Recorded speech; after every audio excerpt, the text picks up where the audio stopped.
করেন। সিলেট আমার পূর্ণভূমি।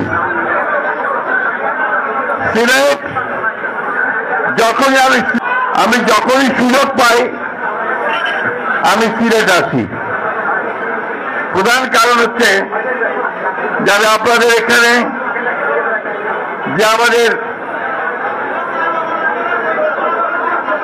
সবচেয়ে শ্রদ্ধেয় মানুষ যারা সেই শত বছর পূর্বে এখানে ইসলামের আলো ছড়িয়েছিলেন, যারা এখানে সত্যকে প্রতিষ্ঠা করেছিলেন, সুন্দরকে প্রতিষ্ঠা করেছিলেন, ইনসাফ প্রতিষ্ঠা করেছিলেন, সেই হযরত শাহজালাল দরগা এবং হযরত শাহপরানের দরগায় আমরা আসি। শুধু আমরা নই, সারা দেশ থেকে, দেশ বিদেশ থেকে হাজার হাজার মানুষ এখানে আসে। ঠিক কিনা বলেন? কেন আসে? কারণ এই যে মহান ব্যক্তিরা, এই যে মহান পুরুষেরা যারা এই অন্ধকারকে আলোকিত করার জন্য সেই দিন সিলেটে এসে ইসলামের মহান বাণী প্রচার করেছিল, মানুষকে আলোর পথ দেখিয়েছিল, সেই মহান মানুষগুলোকে তারা শ্রদ্ধা জানাতে চায়। এটা আমাদের কাছে একটা বিরাট ব্যাপার, আমাদের পূর্ণভূমি। একই সঙ্গে সিলেট আমাদের কাছে আরো প্রিয়। কেন বলেন তো? বলতে পারবেন না? আমাদের নেতা তারেক রহমান সাহেবের শ্বশুর বাড়ি, অর্থাৎ আমাদের নেতা হচ্ছে আপনাদের দামাত, তাই না? সেই জন্য আমরা এখানে আসলে খুব আনন্দ পাই, মনের মধ্যে শান্তি আছে আমাদের, যে আমরা আমাদের তীর্থস্থানে এসেছি। বন্ধুগণ, সমস্যা হচ্ছে কি এত মানুষ তো অনেকক্ষণ কষ্ট হচ্ছে, আমি কথা বাড়াবো না ভাই।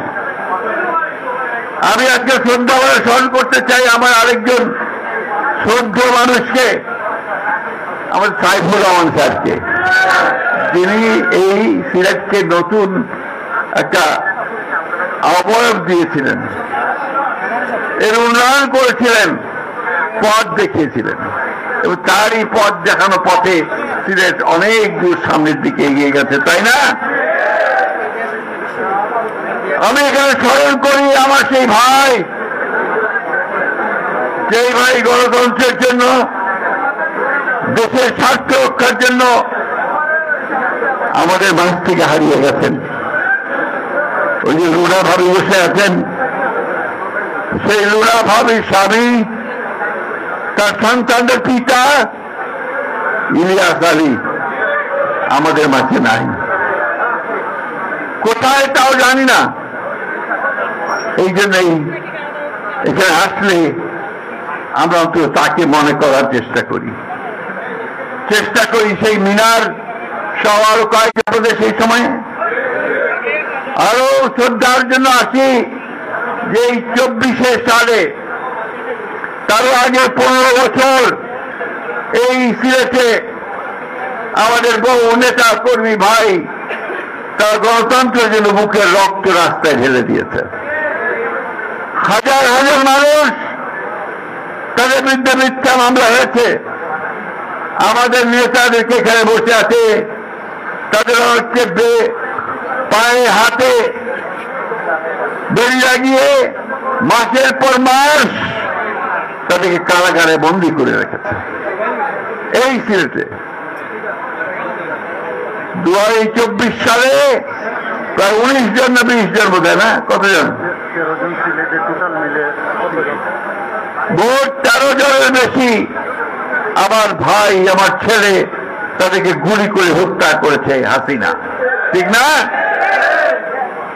আমরা লড়াই করছি, সংগ্রাম করছি আমার অধিকারের জন্য, আমার ভোটের অধিকারের জন্য। গণতন্ত্রকে প্রতিষ্ঠা করবার জন্য সেই লড়াইয়ে যারা সঙ্গী ছিলেন তাদেরকে শ্রদ্ধা জানাতে আমরা সিলেটে এসেছি। বন্ধুগণ, মালিক ভাইকে ধন্যবাদ জানাতে চাই।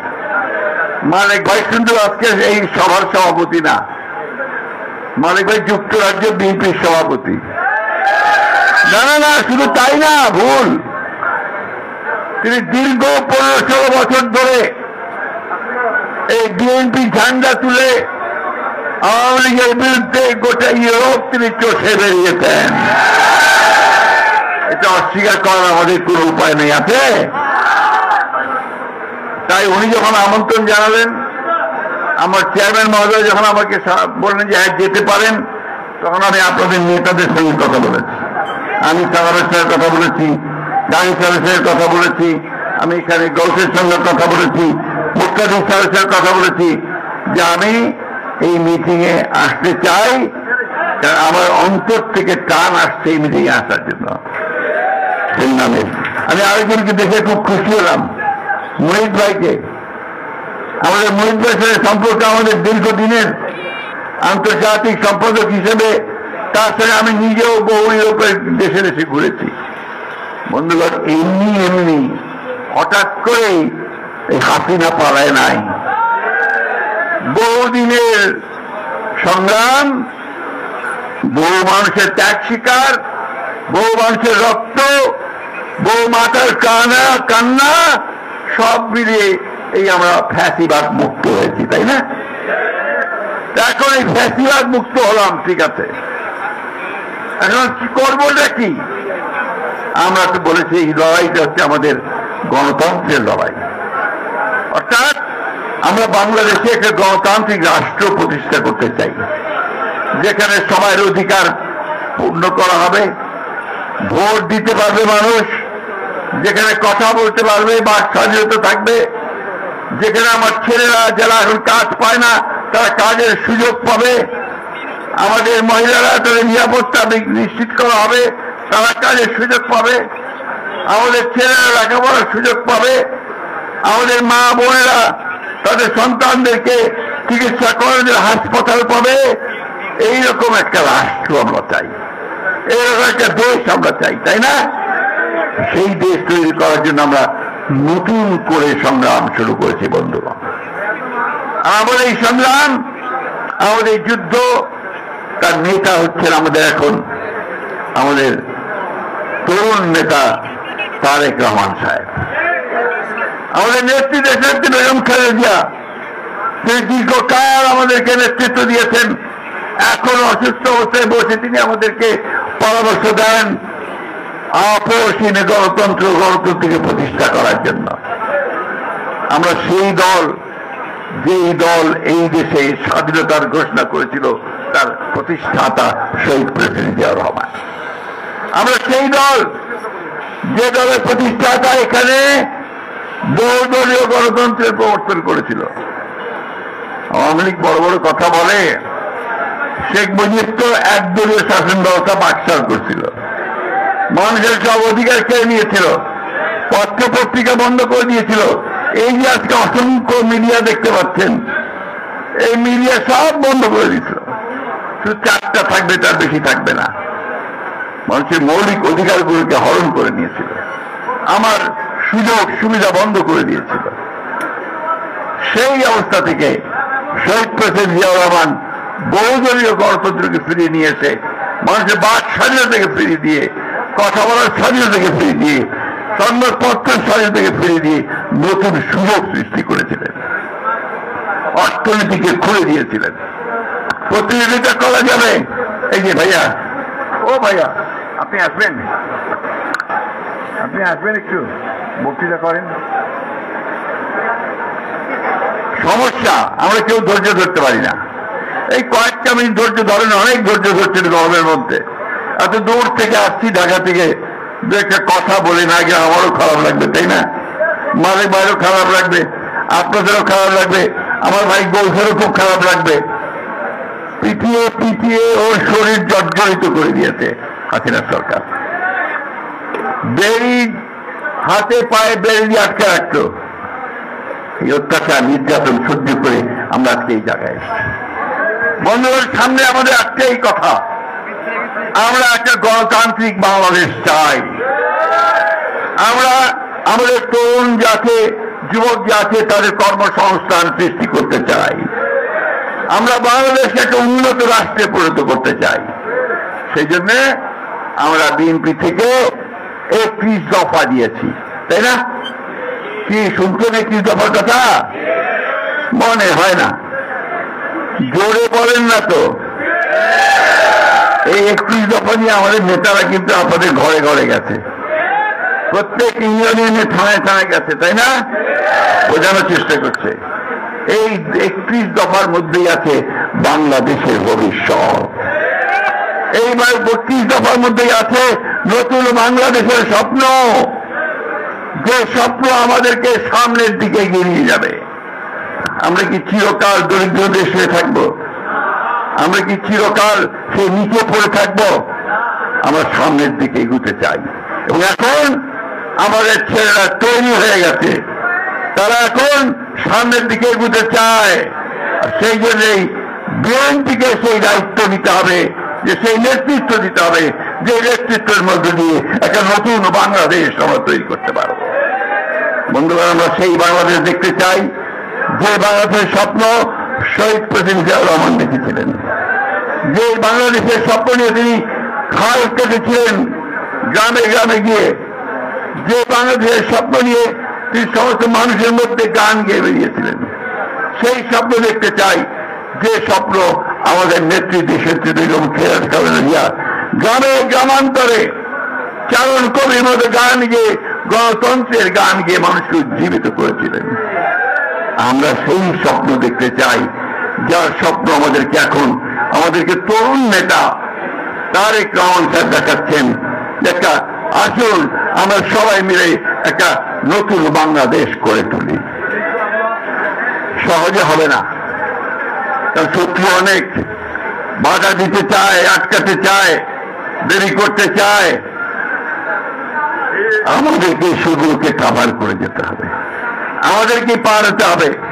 আমি পরিষ্কার করে বলতে চাই, সরকারকে বলতে চাই, অন্যান্য রাজ্য দলগুলোকে বলতে চাই, যত নির্বাচনের দেরি হবে তত বাংলাদেশ পিছিয়ে যাবে।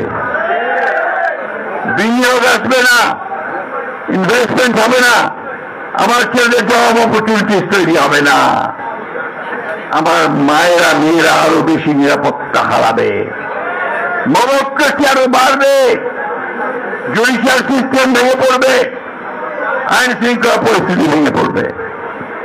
সেই জন্য দরকার একটা নির্বাচিত সরকার, যে সরকারের পেছনে মানুষ আছে, যে সরকারের পেছনে জনসমর্থন আছে।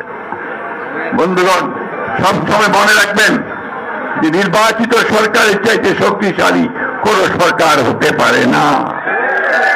আমি ধন্যবাদ জানাতে চাই আমাদের অন্তর্বর্তীকালীন সরকারের প্রধান উপদেষ্টা প্রফেসর ডক্টর ইউনূসকে, যে তিনি আমাদের নেতা জনাব তারেক রহমানের সঙ্গে লন্ডনে কথা বলে 26শে ফেব্রুয়ারি মাসের মাঝামাঝি সময়ে নির্বাচনের একটা সময় ঠিক করেছেন, তাই না? আর আপনাদের দায়িত্ব কি? আপনাদের দায়িত্ব কি? খালি নিজেরা জায়গা করবেন? এখন ওই নির্বাচনের জন্য প্রস্তুতি নেন। সে নির্বাচনের প্রস্তুতিটা কি? মানুষের মধ্যে ভালোবাসা তৈরি করেন। বিএনপি মানুষকে যেন মানুষ ভালোবাসে, বলি হ্যাঁ বিএনপি ছাড়া আমাদের আর কোনো উপায় নাই। এই জিনিসটাকে আমাদেরকে তৈরি করতে হবে বন্ধুগণ। এবং সেই জন্য আপনারা কম ত্যাগ স্বীকার করেন নাই। আমি জানি এই সিলেটে অসংখ্য মানুষের মিথ্যা মামলা আছে, এখনো প্রত্যাহার হয়নি। আমি জানি এই সিলেটে অসংখ্য আমার ছেলেরা, আমার নেতারা, তারা মামলা খেয়েছে, তারা কারাগারে গেছে, জেলে গেছে, অনেকে সংসার নষ্ট হয়ে গেছে, ব্যবসা নষ্ট হয়ে গেছে। স্বপ্নটা আমাদের একটা আছে, সেই স্বপ্ন হচ্ছে যে আমরা একটা নতুন বাংলাদেশ করব, যেখানে এই সমস্ত অন্যায় থাকবে না। তাই বন্ধুগণ, আমি আজকে আপনাদের কাছে আবেদন জানাতে চাই যে আসুন, আমাদের বিরুদ্ধে যেন খারাপ কথা কেউ বলতে না পারে, আমাদের দিকে আঙ্গুলটাকে কেউ যেন না বলে যে আমরা খারাপ কাজ করছি, কারো জমি দখল করেছি, ব্যবসা দখল করেছি, চাঁদাবাজি করেছি, এই কথা যেন কেউ বলতে না পারে। ঠিক কিনা বলেন? সবাইকে আমাদেরকে ঐক্যবদ্ধ হতে হবে। আমাদেরকে আমাদের নেতা তারেক রহমান সাহেব, আমাদের নেত্রী দেশনেত্রী বেগম খালেদা জিয়া আমাদেরকে যে ইঙ্গিত দিয়েছেন, যে পথ দেখিয়েছেন, যে নির্দেশ দিয়েছেন, যে এগিয়ে চলো সামনের দিকে, জয় আমাদের সুনিশ্চিত, জয় আমাদের সুনিশ্চিত ইনশাআল্লাহ। আবারও আমি সিলেটের নেতৃবৃন্দকে ধন্যবাদ জানতে চাই যে তারা আজকে এই সভাটাগুলো আয়োজন করে একটা সুযোগ করে দিয়েছেন আপনাদের সঙ্গে আমাদের মিলিত হবার।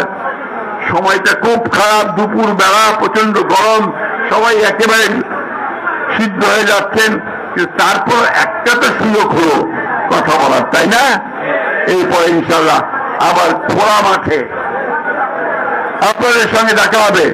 যেমন দেশনেত্রী বেগম খালেদা জিয়া আলিয়া মাদ্রাসায় বক্তৃতা করেছিলেন, মনে আছে আপনাদের? ঠিক সেইভাবে আবারও আমরা তারেক রহমান সাহেবকে নিয়ে সেইখানে আলিয়া মাদ্রাসায় বক্তৃতা করব। আমার সঙ্গে আপনারা একমত?